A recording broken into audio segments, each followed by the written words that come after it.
urazi ko Adamu na Eva bacumuye batandukanywa n'Imana, baratandukana n'Imana.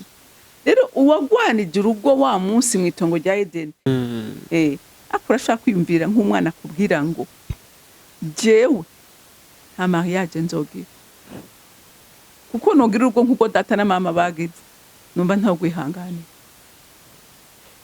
Abandi ugasanga babaye abo homosexuel, abandi babaye abarezi bien. Kubera iki? Kubera inyifato y'abavyeyi. Abana bakavuga ati ntavyo twokora twebwe ibi. Ariko urabona umunezero umwana kubwira ati Mana ndasenga Imana datarugira vyose. Ni vyiza kurongora umuntu wakunze apana utundi tuntu tutwentere waravye.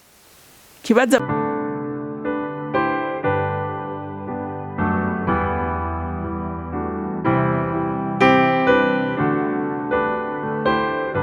Shalom shalom bakunzi bacu tubana kw'imboneshakure hori CANAAN TV, turaburamukije mu izina rya Kristo Yesu. Tugushimiye wewe uguruye kino kiganiro kugira ngo tubane ijwi mwumva n'igihe cyahe rukundo. Ndumwe mu bakurikirana ikimenyesha makuru nkanagikorako ngize umugisha wo gushobora kuganira n'umukozi w'Imana dukunda kubana kw'ikimenyesha makuru. Mumeze neza? Nukuri ndashima Yesu, meze neza. Ndizera ko nawe uramahoro. Nanje n'amahoro. Imana ishimwe.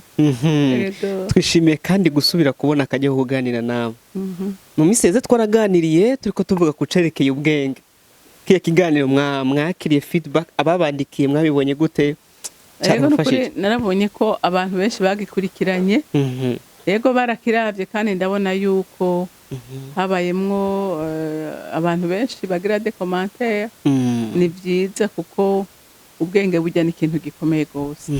Iyo umuntu atagira ubwenge akora ibintu nabi, ariko iyo umuntu afise ubwenge amenya guhitamwo, akamenya ibikwiriye n'ibidakwiriye, ibidakwiriye akabireka agakora ibikwiriye. Nico gituma rero ubwenge ni ikintu gikomeye gose. Twishimiye kandi gusubira kubona akajya kuganira nawe. Hari umuntu ashaka kuba dukurikiye ubwa mbere abonye no video ari ubwa mbere mwashaka kumwidondora?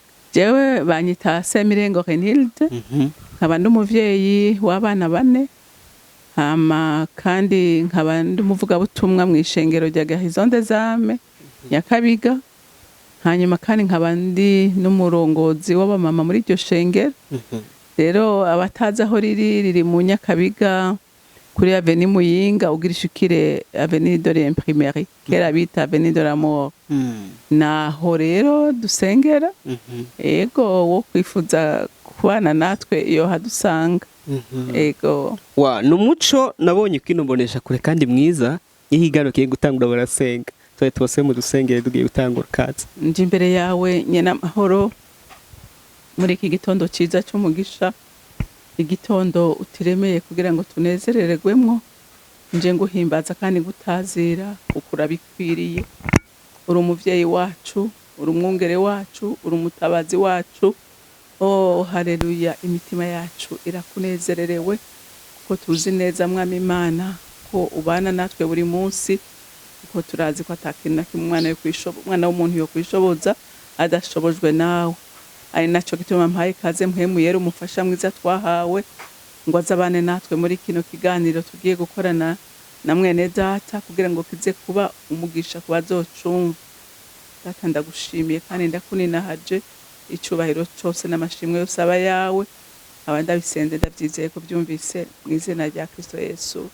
Amen. Amen, amen. Adusengeye neza avuze ngo mpwemuyera aze abane natwe dufasha. Kubera iki uvuze mpwemuyera? Urazi igituma mvuze mpwemuyera? Mpwemuyera ni ubushobozi twahawe. Ni watuma tugira ihishurirwa no mwijambo. Yego. Kuko atarimwo novuga ivyo niyumviriye. Ariko mpwemuyera ari kumwe nanje akandongora. Ivyo mvuga ntibiba bivuye kuri jewe, bavuye direct mu ijuru. Uzi ko ahibe bishika umuntu asoma ijambo ry'Imana igasa no gusoma ikinyamakuru. Yego, ntakuremwe ikintu na kimwe. Ariko uwundi agasoma akumva ariko aragira ihishurirwa mu ijambo ry'Imana. Uwundi akasoma ati je ntacyo numvise. Mugabo uwundi akakuramwo amasije menshi kubera mpwemuyera bariko aravomerera impwemu yiwe. Rero nico gituma kenshi iyo uri kurakora igikorwa c'Imana mpwemu yera atarimwo nta n'ubushobozi gishobora kugira n'abantu bocumviriza ntihagire ikintu na kimwe bakuramo ariko akaba uwundi akavuga inyigisho zimwe we nawe abantu bagafashwa umuntu wese akibona umuntu wese agatahura akumva ko ari ikintu akwiye gukora kubera mpwemu yera ico gituma jewe niga kuzokumva mvuga ntavuze mpwemu yera nzi neza ko na Kristo bwiwe yarabivuze mbere yo gusubira mu ijuru aravuga ati reka je ngende ati kuko niyo ntagenda naco bizobamarira ati niyo nagenda data azobarungikira umufasha atuyo niyaza azobagira abagabo nyabagabo ugushingira intaye izina ryanje no kubigisha ibi byose nababwiye abibemeza bibatahuza niyo dusomye mu ijambo ry'Imana hano Dawidi yigeze gucumura asambanya muka Uriya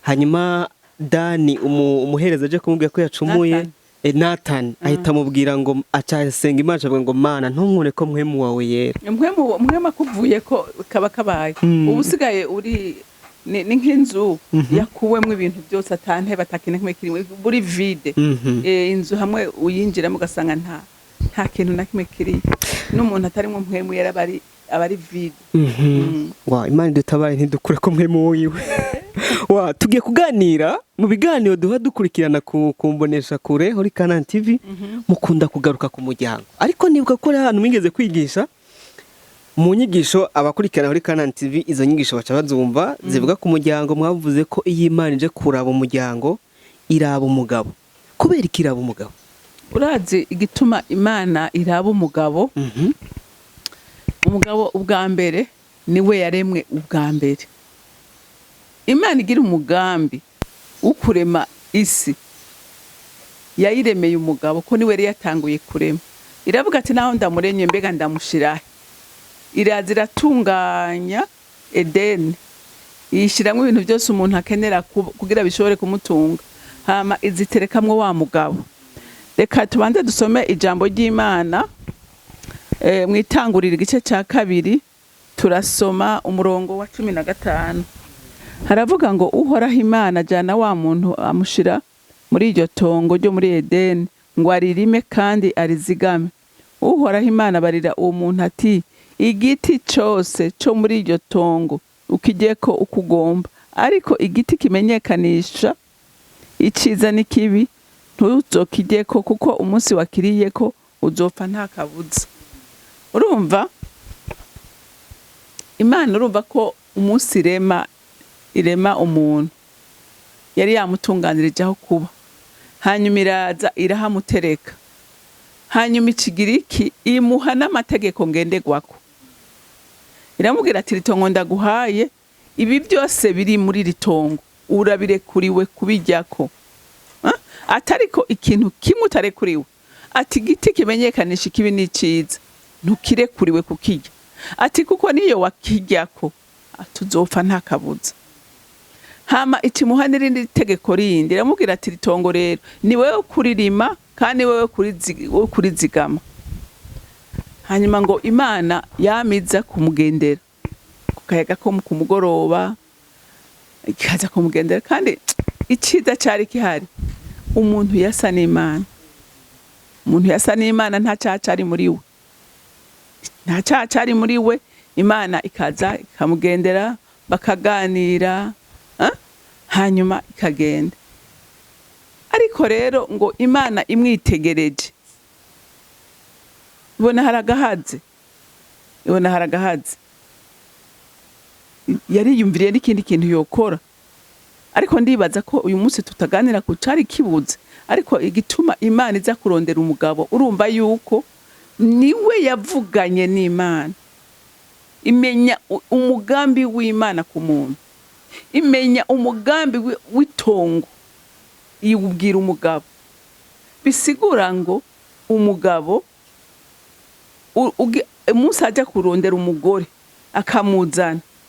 amuzana yamaze gutegura amutungira uzurabe kenshi kubera ko umugabo yitegura ntaritegura akarondera inzu hazoba akarondera ibintu bizobatunga akarondera ibintu byose bikenewe byo mu nzu kugira ngo azane iki, azane wa mugore ahantu hatunganye, sivyo? Rero Imana iminsi yose iyo ije mu rugo ikenera iraba umugabo ko ahari, iraba umugabo ko hari ubwiza muri urwo rugo, kuko ahantu hatari ubwiza hatari amahoro Imana ntizaho. Rero n'igihe Imana uzurabe unasomye ijambo ry'Imana iminsi yose ngo Imana yamize kugendera abantu, kubera iki yaza kubagendera? Kubera hari ubwiza, yahari presence y'Imana, umuntu yaravugana n'Imana. Ariko umunsi icaha caje Imana yaciba kure, sivyo? Imana yaciba kure. Rero Imana yije mu muryango irondera uwo yajeje umuryango. Imana ntigeze izeza itongo umugore, umugore ntiyari bwanabeho, ntiyari bwanabeho.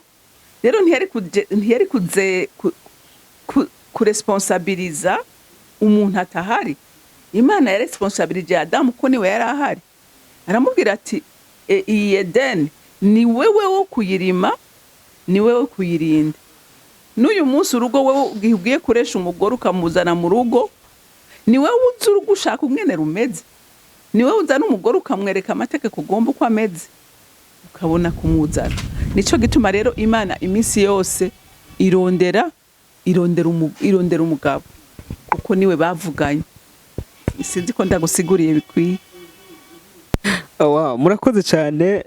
Inyishu irumvikana, ariko nje numumenga uruhara sugu umugabo gusa. Urazi ga Thierry, uruhara sugu umugabo gusa. Ariko umugabo adashoboye guhagarara neza, umugabo adashoboye guhagarara neza mu rugo, ibintu ntibishobora kugenda neza, ntibishobora kugenda neza. Kuko Imana haraho ego nivyo haragiye nk'umugore vraiment agira effort ugasanga aragerageza kugira ibintaga, ariko burya Imana ntibuyihimbara. Imana ntibuyihimbara. Imana iragomba kuvugana n'uwo bavuganye mu dès le commencement. Iragomba ko uyo muntu amenya icari, amenya responsabilité afise mu muryango. Kuko Imana ega ntihindura urutonde rwayo ngo nuko umuntu adashaka kugenda uko Imana ishaka. Imana ntihindura urutonde rwayo. Imana ibanza kubaza umugabo ko ahari, mbega mu kuba bani gute, nuko atahura ko ateza kuzana icubahiro c'Imana mu rugo rwiwe, akamenya ko hari ic'Imana yamushinze mu rugo rwiwe, kandi ari nawe mutwe w'urugo, sivyo? Ari wafise ama responsabilité akomeye mu rugo y'ukurinda no gukorera urugo rwiwe, kuko n'ic'Imana yamushinze. Nico gituma rero umugore ego nukuri afise uruhara rukomeye, nawe tuzomuvuga ko afise uruhara rukomeye rudasubirizwa. Ariko umuntu wa mbere sinzi ko twaranavuganye tuti umugabo n'umutwe. Gerageza uraba umutwe, mbega ku mutwe hari ibihimba bingana gute? Ni bikeyi. Raba hariko amaso, hariko umunwa, hariko amazuru n'amatwi, sivyo? Umugabo araba hasigaye, raba ibintu bihari. Umugore afise responsabilité nini, mugabo izikomeye nizira, kuko haniho hakomanda ibisigaye, sivyo? Udurabe umutwe wagize ikibazo, nta kintu gisubira kumarsha, ntakimarsha. Ngira ngo urabizi, iyo umuntu yagize problème yo mu mutwe, ibintu byose abikora nabi, kubera umutwe ntukora. Rero no mu rugo umutwe udakora, umugabo adahagaze neza ngo ashinga itegeko, yubahiriza urugo rwiwe, urumva haba ikibazo gikomeye. Kuko uzurabe mu rugo waragize abavyeyi cyangwa uracana bafise, uracabafise, burya igiture cya papa wa n'igiture cya mama wa birangana, ntibingana. Rero nukweri iyo ni kubera iyo autorité Imana yahaye umugabo. Autorité Imana yahaye umugabo ni intasubirizwa. Jewe nahora mbona n'abana, jewe bari bazi ni faiblesse zanje, bakamenya ati mama umubwiye kenshi ukamubwira kenshi araseda, mugabo baravuga ati papa shavuze, papa ahashize ntukurayo. Urumva kubera uturabe n'abavyeyi kenshi akubwira ati sha rindira gusa rindira papaze kubera iki kubera iyo autorite Imana yamuhaye. Rero abagabo baba bakwiye kumenya ko ari abantu badasanzwe, ibintu biriko biragenda nabi mu ngo babifisemo uruhara rukomeye. Ariko uzurabe Thierry, utugenda urabe urugo umugabo azi icyo ashinzwe z'ama responsabilité yiwe n'umugore akayamenya, urabe urwo mwene rumeze, usanga ari urugo rurimo amahoro, urugo rurimo umunezero, urugo ubona ibintu byose bitonze ku rutonde, kandi urwo rugo Imana iruha umugisha. Imana ikorera muri principe yayo. Utushaka ugenda urabe, mbega wumvise ngaha aye ngo ngaha ku gice ca 17 ngo ariko ngo igiti kimenyekanisha iciza n'ikibi ntuzokijyeko kuko umunsi wakiriyeko uzopfa nta kabuza. Itanguriro 2:17 2:17. Mbega ndakubaza aha ntubona ko hariho abantu bagenda kujya ku bintu Imana idashaka kandi bakazanira urupfu umuryango wose. Ntavyo urabona, ugasanga umuntu yagiye kurenga ibigo, ugasanga umuntu yagiye konona ubutunzi bw'umuryango, ugasanga uzaniye umuvumo urugo rwose kubera tubahirije icyo Imana yavuze. Imana iravuga ngo umugabo n'umugore bahinduka umubiri umwe, bahinduka umwe, sivyo? Mugaye umunsi usanga abantu ari babiri, umwe akorera ku wundi agakorera hariya. Ariko igihe umugabo ajya kegeranya urugo bagafatana amaboko n'umugore wiwe, aho bagahamagara Imana, uzurabe ingene bigenda. Uzurabe umugabo vy'ukuri afata umugore agafata abana bagafatana amaboko bagasengera hamwe. Uzugenda urabe ubudasabwa hagati y'abadasenga abasenga n'abadasenga. Uzugenda ugira iperereza buhoro bugenda uraba, uzogaruka umbarira ahantu vy'ukuri basenga mu kuri no mu mpemu. Kuko hariho n'abasenga bagasenga nabi, ariko bagasenga vy'ukuri uzurabe umugisha uhaba. Mutubwiye ibintu bikomeye cyane, ariko nshobora kwibaza ikibazo. Watubwiye ko Imana ije irondera umugabo, ariko kandi mwatubwiye ko ikibazo nababajije ubwa mbere cyagaruka ku kuntu Imana ije kuraba iraba umugabo mu rugo.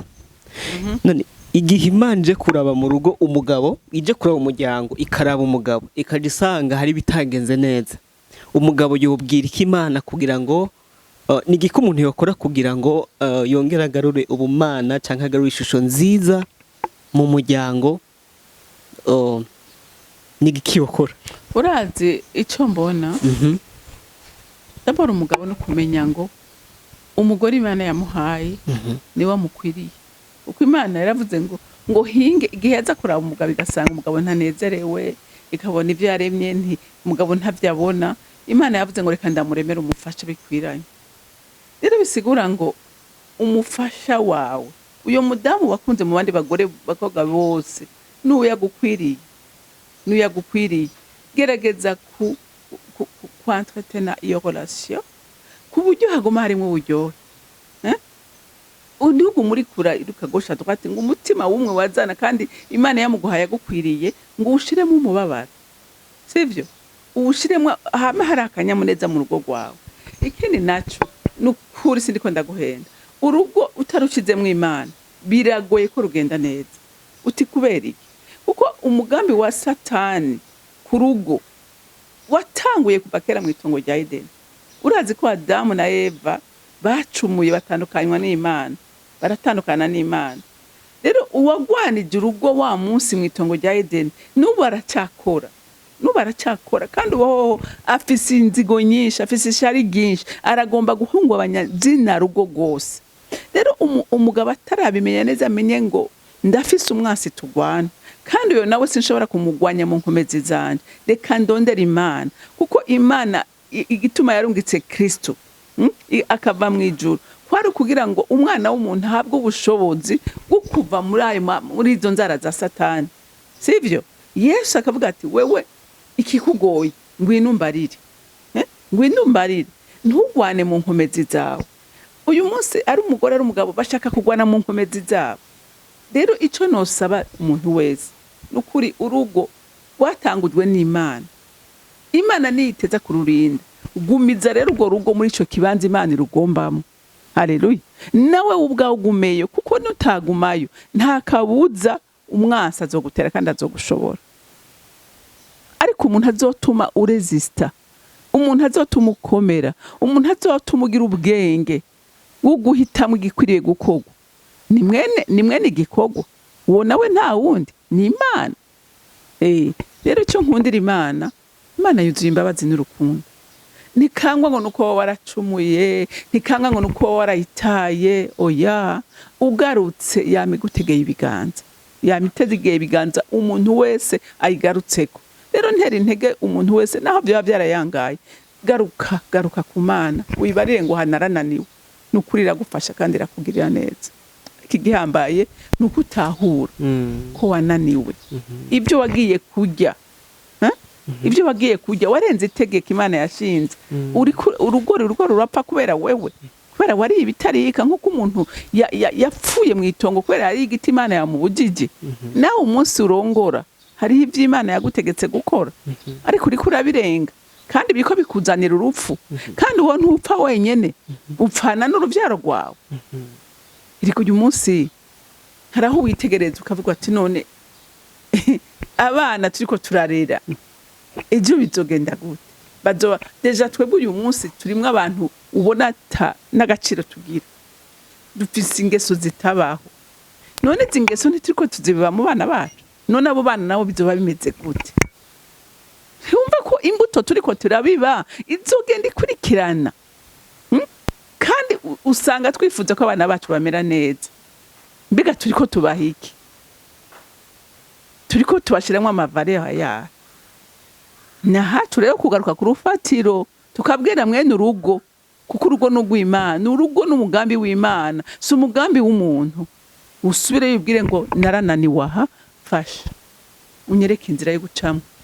Imana iteza kubikora ko niho umugambi w'Imana, kandi nayo ntumbero ko urugo ruba rwiza kugira ngo rushobore no erega. Mbega urazi ko n'abana ega si abana bacu. Haraho umuntu avuga ngo ndiko ndavyare, oya abana sabawe, wewe uri umurezi, genda umurezi, turabarezi b'Imana. Nkuko igihugu atari ic'umuntu ari ic'Imana. Rero iyo kuvyarira igihugu ukavyarira Imana abantu bameze nabi, uri gukora amakosa akomeye. Niyo tuvyara abameze nabi, n'abazotwara ibihugu bazoba bameze nabi. Rero biradusaba ngo nukuri urugo turusubize mu rutonde Imana yateguye. Murashobora kwibaza kandi kuba Imana iha agaciro cyane canke ije kuraba umuryango ibona umugabo, byoba biha umugabo uruhusha rwo gufata abo mu rugo rw'uko yigombeye? None wumva uri kurabafata uko wigombera, kandi ari wari ukwiye kubaproteja, we wumva wowe uri gukora iki? Imana yakubwiye ngo iyo Edeni ya urwo rugo ndaguhaye, urinda kurukorera kandi ukarurinda. Rero umuntu arinda ntiyonona, ntaza gutsikamira barongoye, ahubwo batoza indero nziza, akabereka umurongo mwiza. Rero igihe ariko abikora gutyo oyi, ntaba ariko akora ubugombe bw'Imana, kuko urumva umugore yarakwiye guhagarara iruhande yiwe, akagenda akinyuma yiwe akora ivyo umugabo amwereka ko bokora, kuko twabonye ko ari we umutwe nawo ni ukomanda ibice byose by'umubiri. Ubundi umutwe umeze neza, umugabo ameze neza, niwe akomanda. Nticobuza ko umugore amuhanura iyo abonye nk'ikintu yoba yihenze ko yoshobora kumwunganira, yaje kumwunganira. Ijambo ry'Imana rivuga ko umugore ari umufasha. Rero umugabo mwiza ashira urutonde mu rugo rwiwe ngende gwako, si ukudomina, oya, gukorana. Bivuze ko twavuze ku bakijijwe, muratubwira ko urugo rwiza ari byiza ko baba bakijijwe. Ku muntu nawe adakijijwe, umugabo akwiye kubyifata mu gute? Inge nkubwira icyo nkundira Imana agera atangaje. Imana ahantu hose hari urukundo n'amahoro. Naho mwoba mudakijijwe, ariko ukamenya gukora inshingano zawe neza, Imana iba mu byawe. Nukuri tabibamo. Puruvi ko mwumvikana, mugafatana amako n'umugore wawe, mukarera abana hamwe, mbega none ntuzi ko n'abavyeyi bacu ntibasenga? ntibari bazi Imana, ariko bari bafise amavaleur, yego bari bayafise. Ugasanga umupapa arubahiriza urugo rwiwe, n'umushinga nayo wijunja n'ijambo, umugore akaba umupfasoni, yiyubashe, agatunganya urugo rwiwe neza, umugabo agashinga itegeko n'abana bakamwumvira. Urazi ko umupapa yavuga umwana ntasubizeyo kubera iki? Kubera yari yubahiriza, bari abanyacubahiro. Rero uyu munsi abantu benshi barataye amavaleur yabo, barataye ubuntu, usanga bakora ibidakorwa ndetse bakabikorera n'imbere y'abana. Urumva biragoye. Rero kubera umwansi aguma ariko arazana ibintu bibi, rero waramaze kwinjiza umwansi mu rugo rwawe, ukamwinjiza, kumusohora biragoye. no gusaba inkomezi ziva mu ijuru zigufasha gusohora uyo mwansi kugira ngo ibintu bisubire ku rutonde. Ariko umuntu yabitanguye neza, ntiyugurura umwansi ngo aronke aho yinjirana, barashobora kubana mu mahoro, kandi ugasanga urugo rwiyubashe rurimwo amahoro menshi n'umutekano ntangere. Umugore aguwe neza, umugabo aguwe neza, abana bashima Imana, bakanezerwa n'ababyeyi babo. Abagabo benshi iyo bateramye bahora baganira utuntu, kumva n'utuntu dukomeye. Ngo hari igihe bishika umugabo agashobora mu rugo umugabo agashobora kugwara, akaba ari ku musego, akaza mu mugore we araje amubwira ngo mbe tugike, dufungura iki? Umugore akabaza umugabo ari ku musego ngo tugike, ngo dufungura iki? Wumvuye yo bari umugore, iyo ntiyaba ari umugore. Oya, iyo bari umugore urumva. None yoza kubaza umuntu aryamye ku musego, ntaje kubirondera iyo biri. Oya, ibyo ntibibaho. Ibyo bari kosa rikomeye. None yo bikura he? Kiretse niyo bavuga ati hari amahera se kuri konte, amusabe agasheka aje kurotira, ivyo vyoshoboka. Mugabo ari umuntu aryamye atasohotse ngo aje kubirondera, none yo bikura he? Yo bari umugore w'imbura bwenge. Ko Imana ije kuraba nkuko twayivuze, iza mu rugo ikaraba umugabo. Iyo bigenze gutyo, dufate birashitse, umugabo aragwaye, abonye umugore aje amubwira ngo dufungura iki, tubigenza gute kandi abona agwaye? Ico gihe umugabo yohita abyifata mu gute?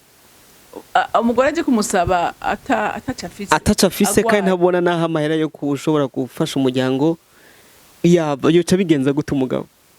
Jewe n'ukuri numva ahubwo numva nta n'inyishu noronka mvuga. N'ukuri numva nta n'inyishu noronka mvuga. None wumva yogira iki umugabo? Ntaca afise akora, ntaca afise mu mufuko, ntaca afise ku konte, none yogirane? Nta shwa. Ahubwo umugore w'ubwenge yohaguruka akagenda agakora, akagenda akarondera, akaza agatunga urugo, kuko umugabo uyo mwanya ntaco ashoboye. Kandi n'Imana ntimugaye, ko irabona ahari, irabona ko ari ku musego, irabona ko ataco yimye umuryango afise. Nta kosa na rito yaba afise. Ahubwo Imana igaye uwo mugore ariko asaba umuntu kandi abona ataco afise. Ni gute Satani nawe abigiramo atera umugabo hanyuma urugo rugasambuka? Urumva kenshi ingene ingo zisambuka, twaraganiriye ibintu abagore bakunda. Kenshi rero iyo twarabonye ko akeneye gukundwa, arakeneye kubwirwa neza, arakeneye kumvirizwa, urumva n'ibindi. Rero igihe umugabo agenda asuzugura umugore wiwe, ugasanga ntashaka kumuha umwanya, urumva ariko amutera ibikomere mu mutima wiwe, cyangwa ugasanga n'umuntu yagiye kwantratena iyindi relation hanze, umugore bimuvuna umutima, ntibikwigwa no mu mutima wiwe, urumva ntibikwigwamwo, kuko acyayumva atagacira afise, cyayumva yiyanse. Kenshi na kenshi birakunda gusambura urugo, cyangwa ugasanga ubutunzi bwose ariko abutwara ahandi, ntabuzana mu rugo. Ibyo byose n'umutima Satani atera muri uwo muntu w'irari, kwifuza abandi bagore, cyangwa amarigara n'ibindi. Ibyo rero usanga kenshi umugore atashaka kubyihanganira, ugasanga Satani aramusamburiye urugo rwiwe. Ariko ubundi umugabo w'ubwenge arazi neza yuko ijambo ry'Imana rivuga ngo umugabo n'umugore n'umuntu umwe, urumva. Rero ntushobora kwanka uyo mugore kandi uba wiyanka wewe ubwawe, niko n'ijambo ry'Imana rivuga. Kuko igituma wiyanka mbega n'ukubera iki? N'ukubera iyo atamahoro ari mu rugo rwawe, nawe ntayuronka. Urashobora gusohoka, yego abagabo urashobora gusohoka ukaneze kukagira, mugabe iyo utashe ushikira ahantu hatameze neza. none wumva wewe utarukwiye kugira ngo utaha ahantu hari umunezero, utaha ahantu hashika bakwakira, bakubaza ingene wiriwe, bakuzimana, abana bakugumbira, umugore agutwengera. Eske wumva atari inyungu yawe? Hari ikindi kintu kimwe ngomba kuvuga. Menya ko ico cyose kibabaza umutima wawe, hari ingorane gisiga muri wewe. Uvyanka wavyemera, hari ico bigutwara mu magara yawe. Kuko umubabaro utera ingwara, umubabaro agahinda bitera ingwara. Uvyanke canke uvyemere, uzogende usiguze abavyize bazogusigurira bakwereke ko iyo umubabaro ugwiriye muri wewe gusigira ingaruka zikomeye mu mubiri wawe. Rero ni vyiza ngo murondera amahoro, kandi iyo utanze amahoro uyaha nabo muri kumwe, kandi n'abana banyu bagakurira mu mahoro n'umunezero. Urashaka kwiyumvira nk'umwana akubwira ngo jewe nta mariage nzogira, kuko nogira urugo nk'uko data na mama bagize, numva nta kwihanganira. Abandi ugasanga babaye abo homosexuel, abandi babaye abarezibiyene. Kubera iki? Kubera inyifato y'abavyeyi. Abana bakavuga ati ntabyo twokora twebwe ibi. Ariko urabona umunezero umwana akubwira ati Mana ndasenga Imana data rugira vyose wizuye mu rugo nk'ugwa papa na mama. Urumva ico kintu? Urumva ico kintu? Sindifuza urugo rwa papa na mama. Ntacyo bigusigiye wowe uri kuranyuma, ntacyo biri kuberakora mu mutima wawe. Ejo nararavye ikiganiro c'umwana umukobwa nyina yakoreye ikibi. Jewe ndiko ndavyumviriza naravuze ngo Mana, ibi bintu birabaho, aho umuvyeyi yanka umwana wiwe ngo akafata icuma gashusha icuma kaza kumuturiza umwana w'imyaka 6, ahandi ngo kamuduza agakubita hasi ngo amwice, akafata akamuriza imodoka atazi niyo agiye ngo genda nziza kukurara mukamurunka mu kindi gihugu. Ivyo bintu none waza nk'uyu mwana niyo uri kuramuraba ariko aravuga yuzuye agahinda, umva ni gahinda kagenda kwisi. Yarapfuye. Nirika mwabavyeyi mwe dukenyere twica abana bacu tubona. Abavyeyi benshi barica abana babo bakabashikana mu kuzimu, kandi ukagira ngo ibyo uri kurakora ntibiriko biramwica. Umva icyo ukora cyose uri kurica umwana wawe. Rero ndumva by'ukuri ivyapfuye birashobora kuzuka, ivyapfuye birashobora kuzuka, biva ku nyifato yawe na determination ugize yo kuvavanura n'ibyo wagenderamwo bizana ako gahinda n'umubabaro, ukabihindura ukavuga ngo ndagomba guhindura. Ni wowe waranakosheje ushobora no gusaba imbabazi, ukabwira abana tuni kuri turabasabye imbabazi, twarabakomerekeje, twabakoze ibintu bibi imbere yanyu, tubabarire, mutangure ubuzima bushasha. Birashoboka. Ego turiko twegereza kurangiza, ariko numva ntorangiza, numva tutorangiza ntabarije abiteguye kubaka urugo.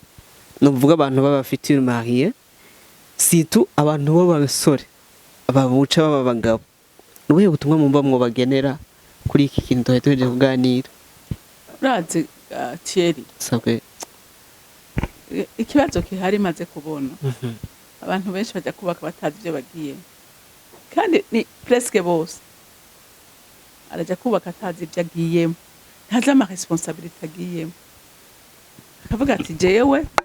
Kandi n'abavyeyi kenshi natwebwe ntidukomprena ibyo tuba turiko turabikamwo abana. Ugasanga nk'abavyeyi baragize ingufu hamwe, barumvikanye tushingira abana hanyuma tuzobafasha. Ugasanga abavyeyi nibo bakora vyose. Mbega ejo bitahari bizogenda gute? Bizogenda gute? Ikindi naco umusore akavuga ati jewe kashe vraiment ndarifise ngira ndongore. None ubwo rugo ugiye kubaka waramaze kwiyumvira urashiraho skelete y'urugo ugomba uko rumeze. Banza ubake ishusho y'urugo ugomba, hama n'uyo mugore n'uyo mukobwa mubivugane, urugo rwacu nuku unamubari uti jewe umukobwa mwiza, iki kintu jewe umuntu yakinkoreye ndumva ntobandanyana nawe. Umubwira ico wanka, umubwira ico ukunda, sivyo? Amenye ikintu kidahangagwa kuri wewe. N'umukobwa akubwira ati jewe iki kintu nukuri ukinkoreye numva umutima wanje wosaba. Urumva? Mugira ibintu mwubaka, mugira ibintu mushize imbere. Vuga ati ikintu ntaco nshobora kwihanganira, nukuri ubona bitazokunda, dushake duhagarikire ngaho. Ukamenya n'icyo akunda, ukacubahiriza, ukakimukorera kugira unezereze umutima wiwe, nawe ukamunezereza. Rero mu kubaka ntibaze kubaka ngo nukuza gusa kurongora hanyuma muvyara abana. Oya, hariho obligation, hariho ma devoir. Kuko uwo mugiye kubakana erega si umweranda, nayo bakijijwe si umweranda, uzomusangana ingeso utaruzi. Kuko iyo muri fiyasaye ntimubwirana ukuri, ariko nk'abakirisi abantu bari kwiye kubwirana ukuri, ariko barinyegezanya. Rero uzomusangana ingeso, umenye ngo iyo nzomusangana yose nzoyihanganira, tugende buhoro buhoro gushika duhuriye ahantu, gushika aho twumvikana. Hariho intahe nigeze kumva, abantu abajeni mariye bapfuye korogati. Korogati urayibona, umwe ngo akayifyonda yihereye, uwundi akafyonda ahereye. Umugore ati urabona ngene wanoneye korogati, urabona aho uhera. Uwundi ati nukunyana naye hari ico bitwa induru ziravuga gushika bahamagaye umukozi w'Imana kuza kubumvikanisha.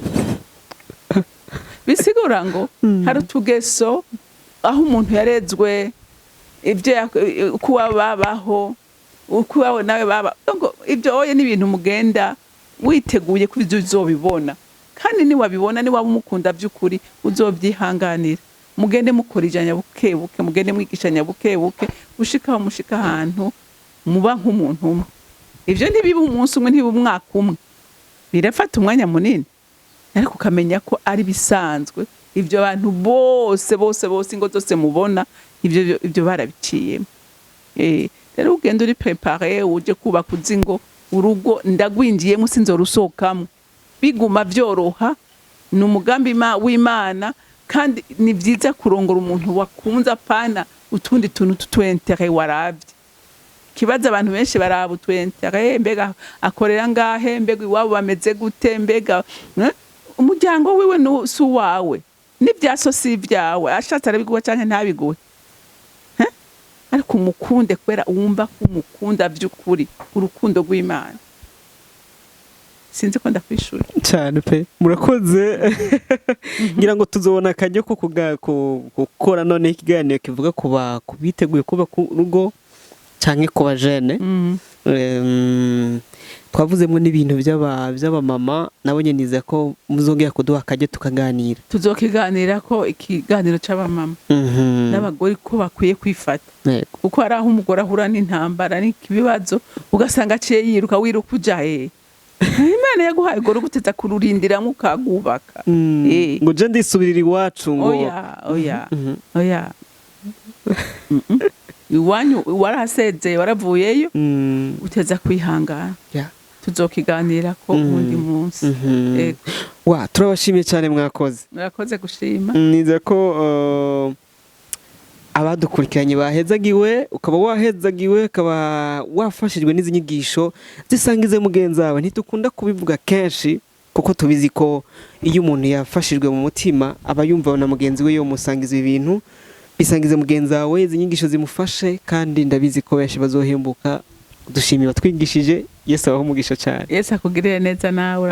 Amen. Turangiza dusengere, uturagize Imana. Ntiturambirwa kugushimira Mwami Imana ku rukundo rwawe rwinshi rurenze uko tworumenya. uradukunda kuko bitwereka kenshi mwami, n'ibidukikije biratwereka urukundo rwawe mwami Imana, n'ibitubako byose bitwereka urukundo rwawe.